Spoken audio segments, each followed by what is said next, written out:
जो mummy papa दूसरों से पूछते घूमते हैं कि हमारे बच्चे का यहां एडमिशन कराया, ये सही है क्या, अपने बच्चे के डिसीजंस पे क्वेश्चन करते हैं, रिश्तेदारों की बातों में आके या लोगों की बातों में आके अपने बच्चे को सपोर्ट करने के बजाय उसके ऊपर लाद देते हैं दूसरा करियर।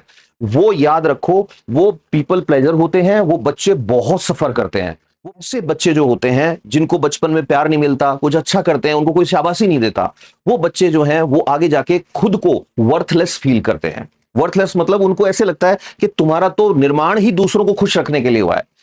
उन लड़कियों के साथ ऐसा अक्सर होता है जिनके मम्मी पापा को लड़का चाहिए था और लड़की पैदा हो गई। अब वो लड़की जो है वो जिंदगी भर निकाल देगी लड़का साबित करने में। मतलब उसकी खुद की तो लाइफ गई कहीं पे, वो सारी जिंदगी लगी हुई है कि मैं लड़कों से कम हूं क्या, मैं ये साबित करूंगी। नमस्ते। साइकोलॉजी की कुछ बुक्स में पढ़ रहा था, उनमें से एक बहुत ही कमाल की चीज मुझे मिली जिस पे आज हम बात करने वाले हैं। आपने नोटिस किया है बहुत सारे लोग ऐसे होते हैं जिनसे ना नहीं कहा जाता। ना नहीं कहना उनकी जिंदगी की बहुत बड़ी मुसीबत बन जाता है। वो नुकसान करवाते हैं खुद का, लेकिन ना नहीं बोल पाते। बहुत सारे लोग ऐसे होते हैं जो डिसीजन लेते टाइम यो डिसीजन ले लेते हैं। दूसरी तरफ ऐसे लोग हैं जो डिसीजन लेते हैं और उसके बाद 10 लोगों से पूछने जाते हैं कि मेरा डिसीजन सही है या गलत है। बहुत सारे लोग ऐसे होते हैं जो बहुत सारी चीजों में डिसएग्री होते हुए भी सिर्फ इसलिए नहीं बोल पाते सामने वाले को बुरा नहीं लग जाए। और कुछ ऐसे होते हैं जो बात है वो मुंह पे बोल के चले जाते हैं, चिंता भी नहीं करते। आखिर ऐसा क्यों होता है?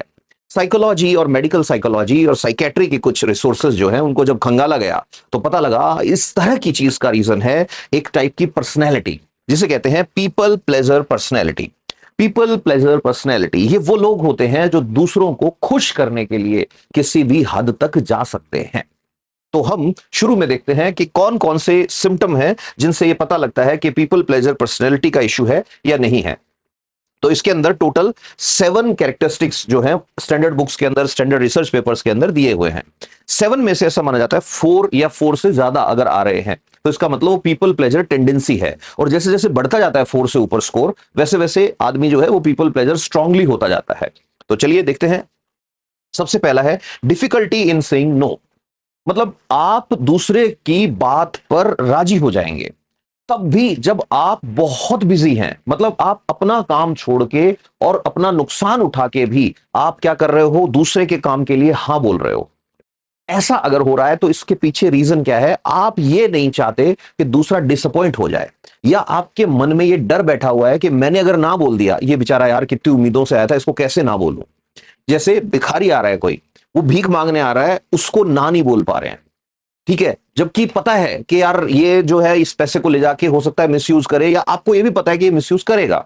या कोई आपका दोस्त आपसे झूठ बोल के पैसे मांग रहा है, आपको पता है वो झूठ बोल रहा है, लेकिन आप फिर भी उसको मना नहीं कर पा रहे हो। तो ये पहला सिम्टम है। दूसरा, एग्रीइंग विद एवरीवन। हर एक के साथ हर एक की ओपिनियन में एग्री हो जाना। ध्यान से सुनना, ये बहुत इंपॉर्टेंट चीज है। आपको लगता है कि आप यहां पे you are suppressing your own opinions to avoid the conflicts and to maintain harmony. आप क्या कर रहे हो कि भाई दोस्ती बनी रहे, भाईचारा बना रहे, इसलिए दूसरा कुछ ऐसी बात बोल रहा है जिसपे आप बोलना शुरू किया। आपको पता है कि आपको डिसएग्री होना है, लेकिन आप एग्री हो रहे हो सिर्फ इसलिए कि यार कौन बहस करे। तो ये भी इसका एक लक्षण है कि नहीं, ऐसा नहीं है। ग्रुप के अंदर हर एक की अपनी एक ओपिनियन होती है, तो आपको अपनी ओपिनियन स्ट्रांगली रखने का अधिकार होना चाहिए। अगर नहीं है और वो ग्रुप आपकी ओपिनियन को दबा रहा है और आपको इस चीज का डर है कि आपकी ओपिनियन अलग हुई और वो आपसे डिसएग्री हो जाएंगे या कॉन्फ्लिक्ट्स हो जाएंगे इंटरेस्ट के, तो इसका मतलब वो ग्रुप ही आपके लिए नहीं है फिर। Next, feeling responsible for others emotions. हमेशा यही चिंता रहना कि दूसरे को कैसा लगेगा। It is like you believe that it is your job to make others happy and feel guilty if someone is upset around you. मतलब आपके अड़ोस पड़ोस में रहने वाला या आप किसी रिलेशनशिप में है, किसी भी तरह के रिलेशनशिप में है, और कोई अगर अपसेट है और आप ये फील करो कि आपकी ड्यूटी है कि उसको खुश रखना, वो अपसेट क्यों है, तो ये मान के चलो आप पीपल प्लेजर हो, आप पीपल प्लेजर पर्सनैलिटी बन चुके हो। ठीक है, आपको ऐसा लगता है कि सबको खुश रखना आपकी ड्यूटी है। अंदर से आप जानते हो अंदर से खाली हो। सबको खुश रखना आपकी ड्यूटी है, अंदर से आप खाली हो। खुद से पूछा है कभी कि आप खुश हो क्या? अगर नहीं हो तो इसका मतलब आप इस पर्सनैलिटी के एक ट्रेट जो है इसका, उसके एक एग्जाम्पल बन चुके हो। कांस्टेंट अपॉलजिंग। कांस्टेंट अपॉलजिंग सब जानते हैं कि भाई गलती हो गई तो सॉरी बोलना चाहिए, लेकिन ऐसी चीजों के लिए सॉरी बोलना, ऐसी चीजों के लिए भी अपनी गलती मान लेना जो आपकी गलती है ही नहीं। अब ये जो है, ये चीजें ज्यादातर रिलेशनशिप्स में होती हैं कि भाई आपकी गलती नहीं थी, लेकिन फिर तुमने हाँ क्यों करी कि भाई मेरी गलती है, सॉरी, कि यार कौन माथा मारे, मेरे को लगा कि झगड़ा नहीं होना चाहिए। नहीं, कब तक खुश करोगे किसी को? You can not kill yourself to ensure that कि कोई खुश रहे। नो, दूसरों को खुश रखना आपकी ड्यूटी नहीं है। साइकोलॉजी ये बोलती है, I am happy, you are happy, we will come together, our happiness will double. इसका काम इसको खुश रखना नहीं है, इसका काम इसको खुश रखना नहीं है। रिलेशनशिप का सीधा सा गणित है। साइकोलॉजी बोलता है इसका काम इसको खुश रखना नहीं है, इसका काम इसको खुश रखना नहीं है। ये भी खुश है, ये भी खुश है, दोनों खुशियां मिलेंगी, डबल हो जाएंगी खुशियां, तब वो रिलेशनशिप रिलेशनशिप है। अगला जो आता है, that is seeking validation and praise. सब अच्छा बोले आपके लिए, आपने जो काम किया उसको सब एग्री करें। जैसे कि देखो मैं ये मोटरसाइकिल लाया हूं, अब मैं ये मोटरसाइकिल 10 जनों को दिखाने जा रहा हूं, दिखाते टाइम पूछ रहा हूं सही है ना, सही है ना, सही है ना, ये फोन खरीद के सही किया ना, लैपटॉप लेके सही किया ना, या लेने से पहले मैं 10 लोगों से पूछ रहा हूं। और कमाल की बात है, इस तरह के लोग करियर चुनते टाइम भी ऐसे लोगों के पास जाते हैं जिनको खुद कोई एक्सपीरियंस नहीं है। एक बच्चे को आईएएस की प्रिपरेशन करनी है और वो सोच रहा है मैं आईएएस की प्रिपरेशन करूंगा या मैं कोई और एग्जाम की प्रिपरेशन करूंगा, और उसके घर वाले, उनके घर वालों में कोई एक ऐसा जरूर होगा जो पीपल प्लेजर पर्सनैलिटी वाला होगा। वो उस बच्चे का कान पकड़ के या उसका हाथ पकड़ के ऐसे आदमी के पास ले जाएंगे जिसने खुद कभी लाइफ में कोई एग्जाम नहीं दिया ढंग का, और उसको जाके पूछेंगे ये सही कर रहा है क्या, बताओ। ये पीपल प्लेजर पर्सनैलिटी का एग्जाम्पल। एक आदमी जो खुद कभी आर्मी के नाम में ए भी नहीं जानता, वो दूसरे बच्चे के लिए डिसाइड कर रहा है कि इसको आर्मी में जाना चाहिए या नहीं जाना चाहिए। एक आदमी जिसने कभी स्पोर्ट्स में पैर भी नहीं रख के देखा कि स्पोर्ट्स की दुनिया कैसी है, वो आदमी ये डिसाइड करेगा कि इसको स्पोर्ट्समैन बनना है नहीं बनना है। ये वैलिडेशन जो सीख करते हैं, जो मम्मी पापा दूसरों से पूछते घूमते हैं कि हमारे बच्चे का यहां एडमिशन कराया, ये सही है क्या, अपने बच्चे के डिसीजंस पे क्वेश्चन करते हैं, रिश्तेदारों की बातों में आके या लोगों की बातों में आके अपने बच्चे को सपोर्ट करने के बजाय उसके ऊपर लाद देते हैं दूसरा करियर।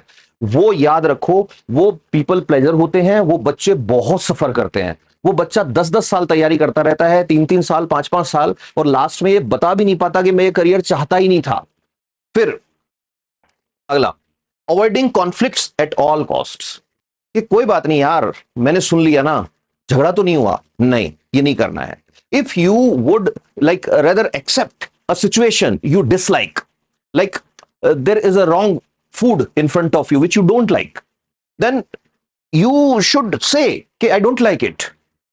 ये जो पीपल प्लेजर लोग होते हैं, ये कि नहीं यार मैंने खा लिया खाना, मेरे को पसंद नहीं था फिर भी मैंने खा लिया, कि भाई क्यों खाया, तेरे को पसंद नहीं था तो मना कर देता ना कि नहीं मैंने खा लिया, कि क्यों, कौन ये करे, नहीं ये गलत है। अगर ऐसा हो रहा है, ये पीपल प्लेजर का एक सिम्टम है। Neglecting personal needs. मां को देखा है घर में, वो सुबह 5 बजे से लेकर रात को 10-11 बजे तक कंटिन्यू काम किए जा रही है, किए जा रही है, किए जा रही है। वो एक एग्जांपल है नेग्लेक्टिंग पर्सनल नीड्स का। अपनी नीड्स का होश ही नहीं है, लगा पड़ा है आदमी। हर घर में एक आधा आदमी ऐसा जरूर होता है, ठीक है, जो सबके लिए सब कुछ करता है और बाद में खुद के लिए उसके पास कुछ नहीं बचता। ये नेग्लेक्टिंग पर्सनल नीड्स का एग्जांपल है। नेग्लेक्टिंग पर्सनल नीड्स को साइकोलॉजी की बुक्स में अगर हम बात करें तो उसके अंदर इस तरह से बात की है कि आप अपने एग्जॉशन को, अपने हंगर को, अपनी डिजायर को, अपनी चीजों को आप इसलिए अवॉइड कर रहे हो, नेग्लेक्ट कर रहे हो, so that you can cater to someone else request. कि आप भूखे बैठे हो और आपको मन हो रहा है कि खाना खा लूं, लेकिन एकदम से आपको लगता है कि नहीं यार इसको कैसा लगेगा। आप अपनी नीड्स जो है, पर्सनल नीड्स, उनको आप अवॉइड कर रहे हो। अपने बच्चों के लिए टाइम नहीं निकाल रहा आदमी, दूसरे के लिए 2 घंटे टाइम निकाल रहा है। समझ जाओ वो पर्सनल नीड्स को इग्नोर कर रहा है वो आदमी।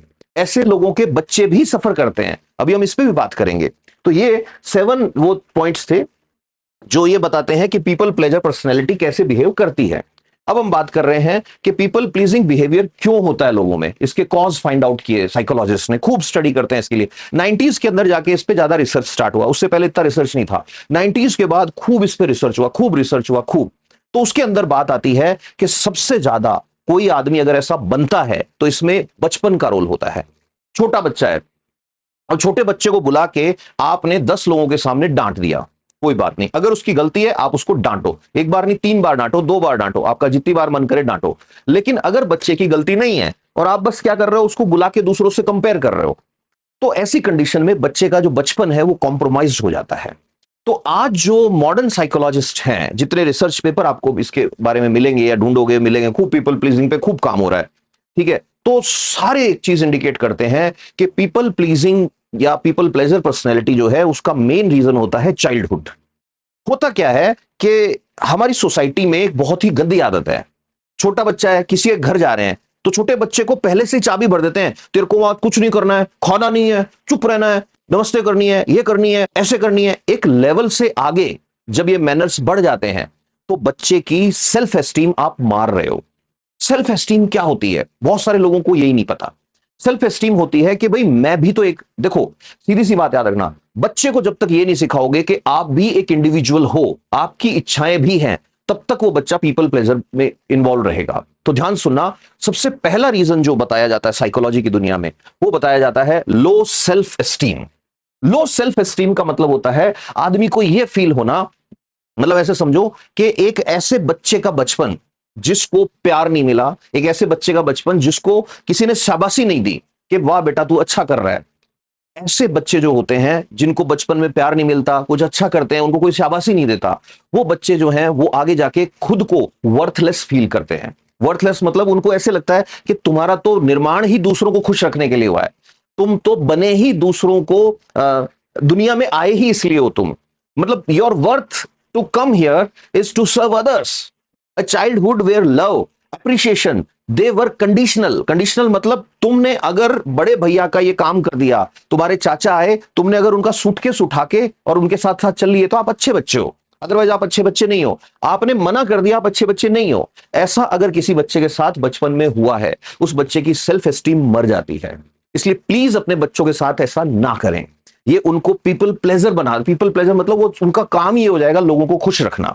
ऐसा उन बच्चों के साथ हमेशा होता है जो मम्मियां बोलती हैं अरे वाह मेरा राजा बेटा, जैसे ही चार लोग आए बेटा पोयम सुनाओ, और बच्चा जो है वो पोयम सुनाना शुरू कर दिया। अब चारों लोग जो है उनके सामने आपने अपने बच्चे को एक जोकर बना दिया, वो नाच के दिखाएगा, चार लोग तालियां बजाएंगे।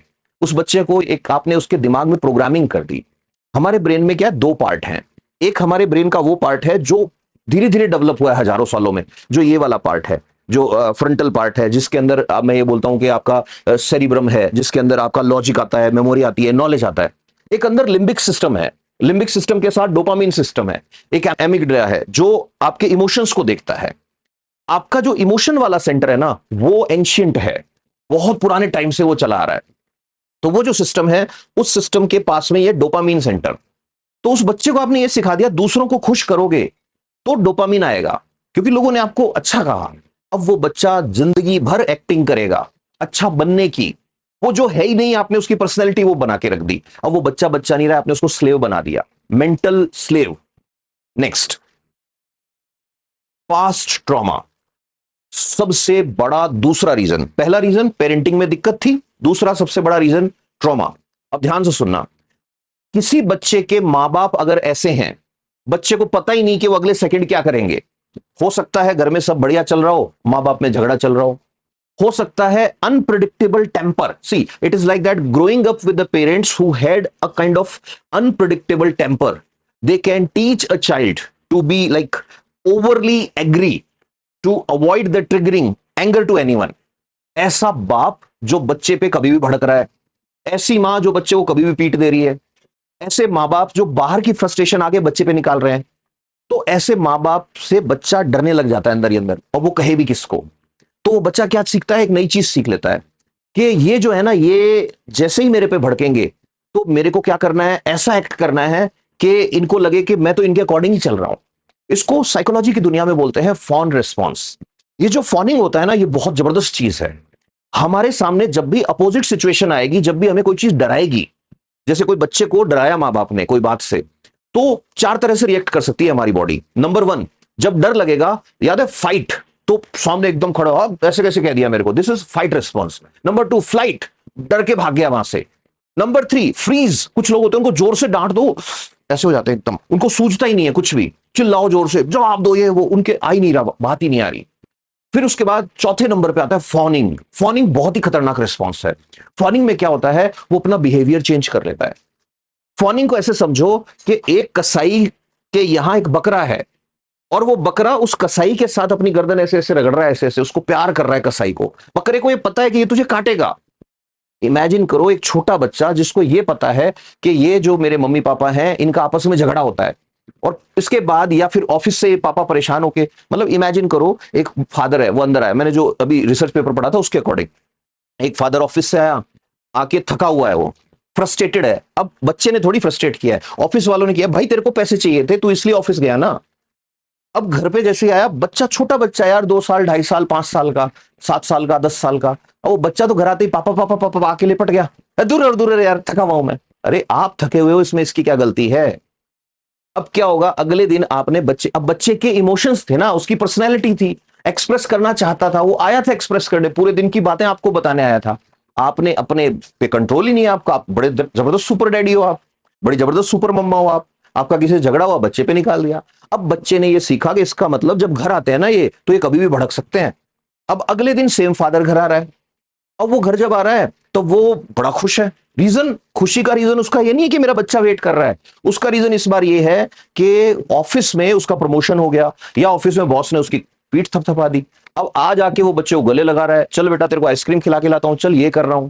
बच्चे को ये पता लग गया, इसका मतलब मेरे इमोशंस की कोई वैल्यू नहीं है, मेरा काम है पापा को देख के उनके अकॉर्डिंग रिएक्ट करना, उनके अकॉर्डिंग एक्ट करना।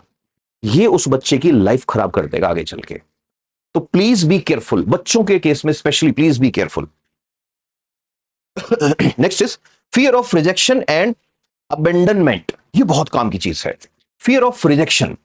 whenever you talk about fear and rejection and abandonment, if there are parents, again this is about childhood, if there are parents who only showed affection after a kind of achievement of the child, that means it is like that कि बच्चा है, उसने अगर कुछ अच्छा करके दिखा दिया तो उसको प्यार मिला, उसने कुछ करके बड़ा अच्छा जबरदस्त कुछ टॉप कर दिया क्लास में, या कोई डांस सीख के आ गया, या कहीं आपने उसको पेंटिंग सीखने भेजा और बच्चा बहुत अच्छी पेंटिंग बनाना सीख गया, उसको बहुत प्यार मिल गया। अगर वो नहीं कर रहा है तो कंपेयर कर रहे हो दूसरों से उसको, वो बच्चा जो है उस बच्चे में एक फियर ऑफ रिजेक्शन आ जाएगा। फियर ऑफ रिजेक्शन मतलब मैं अगर ऐसा नहीं करूंगा तो मेरे मम्मी पापा मुझे पसंद नहीं करेंगे, मेरे भैया को पसंद करेंगे, चाचा के बेटे को पसंद करेंगे, या उसको ज्यादा प्यार करेंगे, या इसको ज्यादा प्यार करेंगे। ऐसी कंडीशन अगर हो जाती है तो बच्चा पीपल प्लीजिंग पर्सनैलिटी में शिफ्ट हो जाता है। उन लड़कियों के साथ ऐसा अक्सर होता है जिनके मम्मी पापा को लड़का चाहिए था और लड़की पैदा हो गई। अब वो लड़की जो है वो जिंदगी भर निकाल देगी लड़का साबित करने में, मतलब उसकी खुद की तो लाइफ गई कहीं पे, वो सारी जिंदगी लगी हुई है कि मैं लड़कों से कम हूं क्या, मैं ये साबित करूंगी। तो लास्ट में साबित तो तू कर देगी बहन, लेकिन ये प्रॉब्लम तो तुम्हारे मम्मी पापा की मेंटल प्रॉब्लम थी, उनको इमोशनल प्रॉब्लम थी, उनको इमोशनल ट्रॉमा था, वो सोसाइटी का प्रेशर नहीं झेल पाए। असली माँ बाप वो नहीं होते जो बच्चों पे प्रेशर डालते हैं, असली माँ बाप वो होते हैं हिमालय पर्वत की तरह, एक माउंटेन की तरह सोसाइटी के और बच्चे के बीच में खड़े जाते हैं ऐसे करके, मेरे बच्चे पे आंच कैसे आएगी, मैं खड़ा हूं यहां पे, आप कौन होते हो मेरे बच्चे से सवाल पूछने वाले। पड़ोसी की औकात नहीं होनी चाहिए ये पूछ ले कि आपका बच्चा घर कैसे है, हिम्मत नहीं होनी चाहिए किसी की, आपकी आंखों में इतना खौफ होना चाहिए, औकात नहीं होनी चाहिए ये पूछ ले कि बेटा परसेंटेज कितने बने हैं।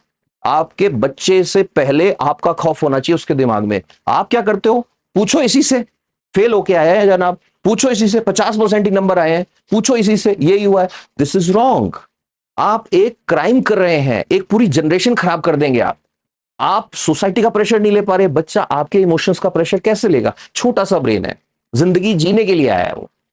नेक्स्ट, लर्न गिल्ट, बहुत ही खतरनाक factor. A childhood where you are frequently tripping the child into the guilt, मतलब कि बच्चे को ये गिनवाना, देखो हम तुम्हारे लिए क्या क्या करते हैं, बच्चे को ये गिनवाना, देखो हम तो पैसा ही तो लगा सकते हैं ना, बच्चे को ये गिनवाना कि देखो तुम्हारे लिए तो मैं सुबह से शाम तक पिसता हूं, ये करता हूं। This is wrong. आपको बच्चा चाहिए था, ये डिसीजन आपका था। आप अगर ऐसा बच्चे के साथ कर रहे हो, अगर आपके स्टेटमेंट्स इस तरह के आ रहे हैं कि जैसे देखो मैंने तुम्हारे लिए इतना किया, तुम ये भी नहीं कर पा रहे क्या, आप मान के चलो आगे चल के आप एक ऐसा एडल्ट तैयार करोगे जिसको ये फील कराओगे कि भाई आप तो क्या हो, एकदम यूजलेस हो, वर्थलेस हो, दूसरों की नीड्स उसके लिए प्रायोरिटी बन जाएगी। ये गड़बड़ हो जाएगा आगे चल के। कभी भी बच्चे को गिल्ट नहीं देना है, बिल्कुल नहीं देना है, आज से ही बंद कर देना। अगर ऐसा इनमें से कोई भी अगर हो रहा है ना ये क्राइम घर में, पेरेंटहुड में, पेरेंटिंग में, this is wrong.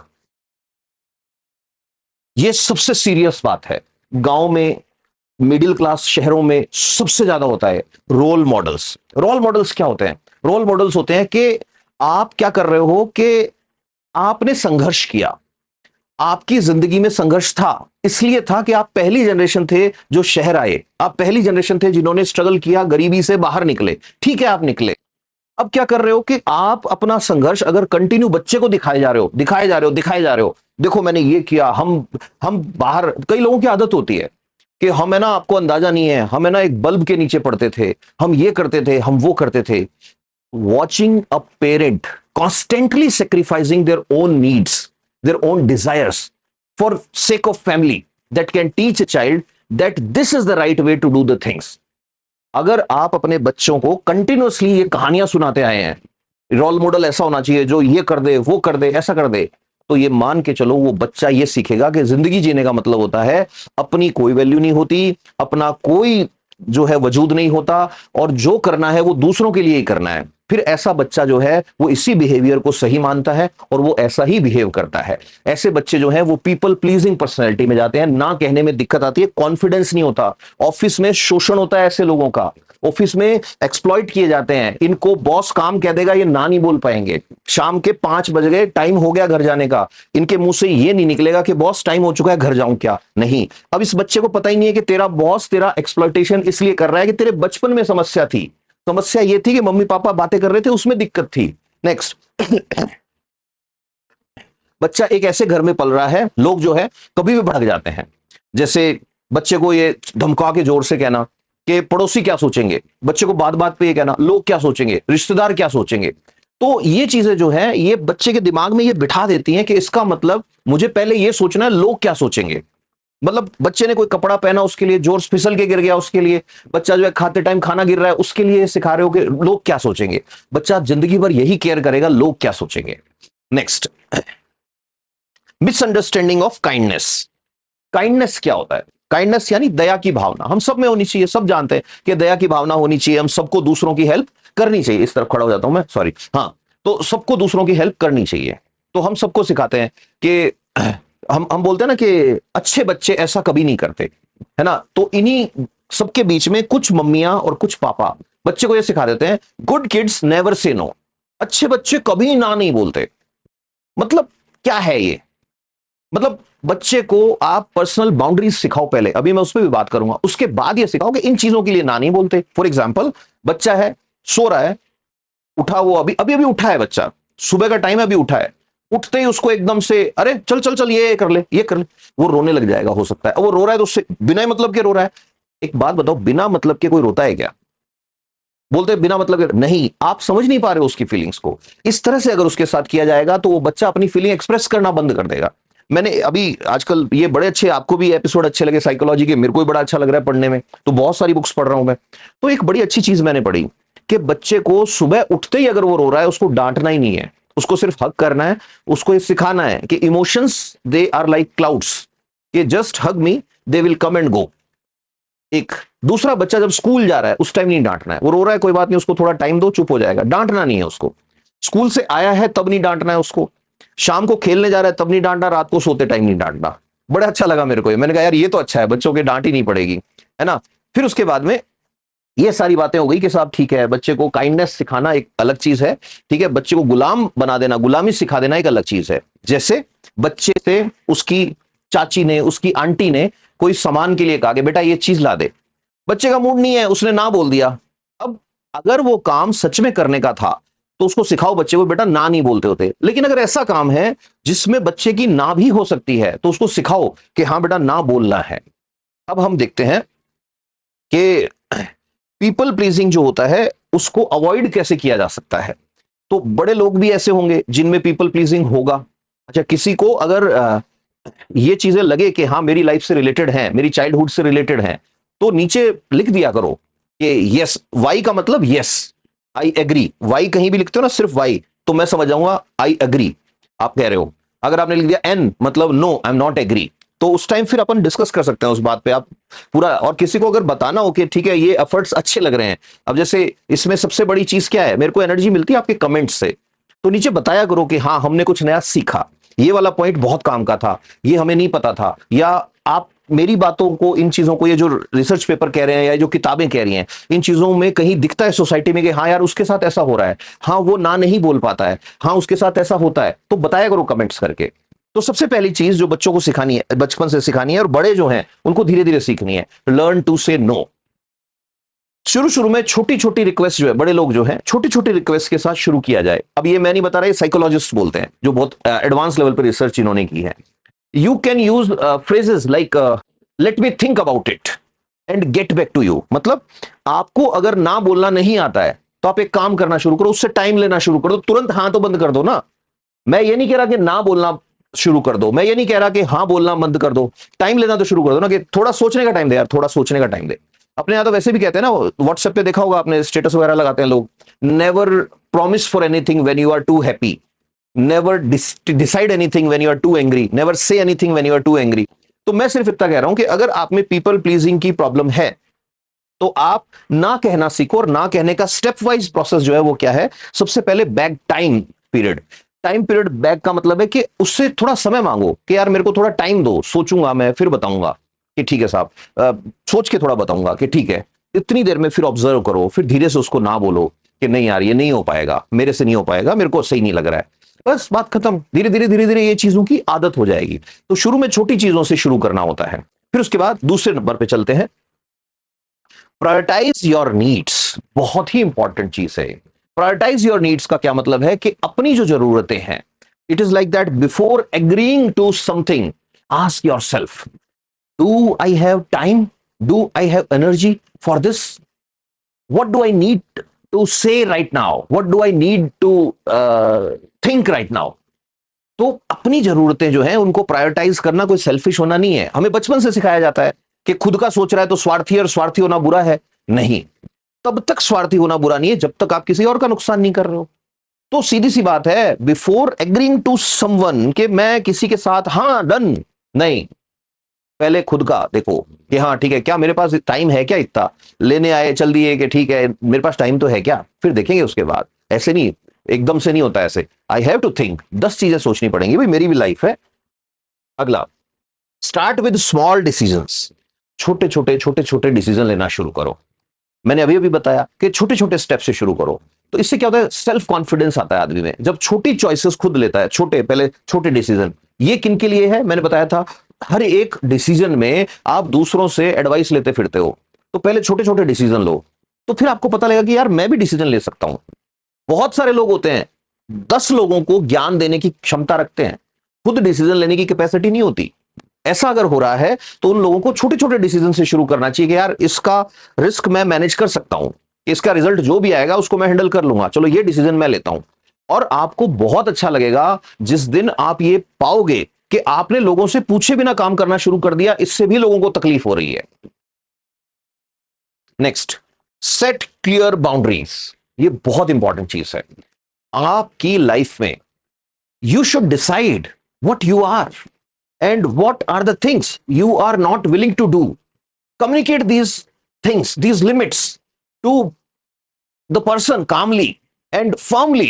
Calmly and firmly मतलब आपको ये डिसाइड करना है कि आप सबसे पहले ये देखो कि आप क्या हो, खुद को जानो कि आपको कौन कौन सी चीजें पसंद नहीं है और कौन कौन सी चीजें ऐसी हैं जो आप करना नहीं चाहते। जो नहीं करना चाहते वो चीजों के लिए जो आदमी है उसको मना कर दो भाई, रिलेशनशिप में हो तो भी, नहीं हो तो भी। फॉर एग्जाम्पल, आप ऑफिस में ये कह के तो देखो कि मेरे को इस टाइम के बाद रुकने में दिक्कत है साहब, घर पे काम होता है। आप ये भी, जैसे एक एग्जाम्पल ये हो सकता है कि नहीं भाई ये कोई टाइम थोड़ी है बात करने का, रात को फोन आया, आप ये सोच के उसको झेले जा रहे हो कि वो बुरा नहीं मान जाए। ऐसा कुछ नहीं होने वाला है।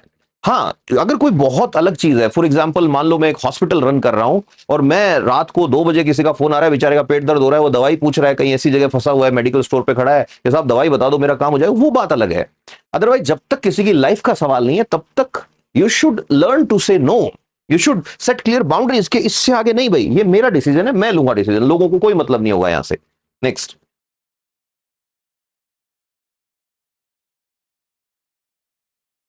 Yes, face the fear of rejection. ये बहुत काम की चीज है, fear of rejection. Fear of rejection का मतलब कहीं मैंने मना कर दिया तो वो मुझे रिजेक्ट तो नहीं कर देगा ना। फॉर एग्जाम्पल, 4 जने बैठे हैं, मैंने बोला, चारों में से 3 एक बात कह रहे हैं, आपकी बात उनसे एग्री नहीं हो रही, कोई बात नहीं, voice a different opinion in low volume but in firm tone. आपको एक सख्त लहजे में लेकिन कम आवाज में, बिना चिल्लाए बिना झगड़ा किए बोलना है कि मैं आपकी बात से एग्री नहीं करता। बच्चों को इसीलिए डिबेट में भेजना चाहिए। डिबेट कंपटीशन में जो बच्चे पार्टिसिपेट करते हैं वो ये सीख पाते हैं कि जब आप दूसरे की बात से एग्री नहीं करते हो तो कैसे मना करना है फॉर्मली, कैसे अगले की बात हर्ट किए बिना। तो देखा है ना आपने कि हाँ, मेरे दोस्त ने बहुत अच्छी बात कही, डिबेट में बच्चे ऐसे बात करते हैं ना, लेकिन मैं इससे एग्री नहीं करता, मैं चाहता हूं कि इस तरह की बात कही जाए। आपने कभी देखा है बड़े लोग जो होते हैं वो छोटी बातों पे लड़ते ही नहीं है। इसका सबसे बढ़िया एग्जांपल है नेता लोग जो होते हैं, एक पार्टी दूसरी पार्टी, उनके जो छोटे वाले चमचे हैं ना वो एक दूसरे का सिर फोड़ते हैं। नेता लोग साथ बैठ के शाम को ड्रिंक कर रहे होते हैं, साथ बैठ के खाना खा रहे होते हैं, गले मिल रहे होते हैं, और वो जो चमचे हैं वो 4-4 जनरेशन तक झगड़े करते हैं। रीजन क्या है? डिसएग्रीमेंट। बड़े लोग जो होते हैं, जिनकी मेंटल एबिलिटी होती है, कॉग्निटिव सेंसेस होते हैं, जिनमें इमोशनल क्वोशंट अच्छा होता है, जिनमें आईक्यू अच्छा होता है, जिनमें सोशल क्वोशंट अच्छा होता है, वो बड़े ध्यान से चीजों को डील करते हैं। Next, express your feelings honestly. मैं ये कहूंगा कि इसमें 3 स्टेप प्रोसेस है। Number 1, know your feelings. पहले अपनी फीलिंग्स को जानो। ऐसे रिलेशनशिप भी होते हैं जहां पे दूसरे को बुरा नहीं लग जाए इसलिए उसको लंबा खींचा जाता है, खींचा नहीं जाता, घसीटा जाता है। साइकोलॉजी की बुक्स ये कहती हैं ये गलत है। सबसे पहले स्टेटमेंट जो है उसमें आई लेकर आओ, वी की बजाय। आई मतलब मैं, यू, योरसेल्फ, मैं, मेरे अंदर का इंसान क्या चाहता है, मुझे क्या फील हो रहा है, मुझे क्या चीज हो रही है। तो पहला स्टेप है नो योर इमोशंस, अपने इमोशंस को जानो। नंबर 2, आप जब अपने इमोशंस को जान जाएंगे तो फिल्टर आउट द कंफ्यूजन्स। उसमें से कंफ्यूजन जो है उसको फिल्टर आउट करो। कंफ्यूजन फिल्टर आउट का मतलब आप कहीं अगले को ना इसलिए तो नहीं बोलना चाह रहे कि भाई मतलब आपको ना कहने में डर लग रहा है, इसका रीजन क्या है? इसका रीजन ये तो नहीं है कि सामने वाला हर्ट नहीं हो जाए। आज हर्ट नहीं होगा, सारी उम्र हर्ट होगे, सारी उम्र घसीटोगे इस रिलेशनशिप को।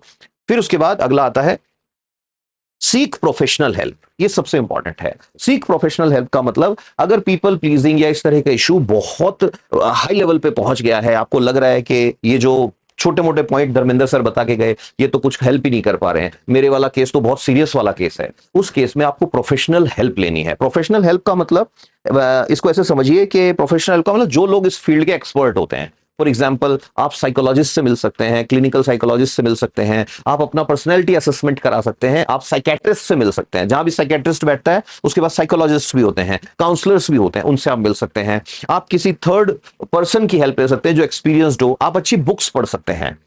तो आज के सेशन में मैंने बताने की कोशिश की कि what is people pleasing personality. Once again it is my request, please do let me know in the comments कि आपको ये कैसा लगा, कैसा था एक्सपीरियंस आपके लिए। एंड इमोशंस पे if you want to know more then please comments में जरूर बताना। इमोशंस पे I can make videos that what are emotions, कितने तरह के इमोशंस होते हैं, how to handle with them. Thank you, stay happy, stay blessed, love you all.